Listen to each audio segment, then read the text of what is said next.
குடிசையிலே கொஞ்ச காலம் தங்கி பாருலே கூரையின் ஓட்டை வீரி செல்வாடி நட்சத்திரம் எண்டி பாருலே கூவும் செல்போனின் நச்சரிப்பை அணைத்து கொஞ்சம் செல்வண்ணின் உச்சரிப்பை கேட்போ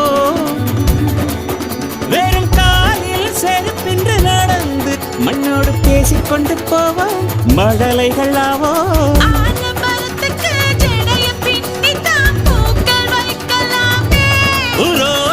ஐயனாரிடம் கத்தி வாங்கித்தான் பென்சில் சீவலாமே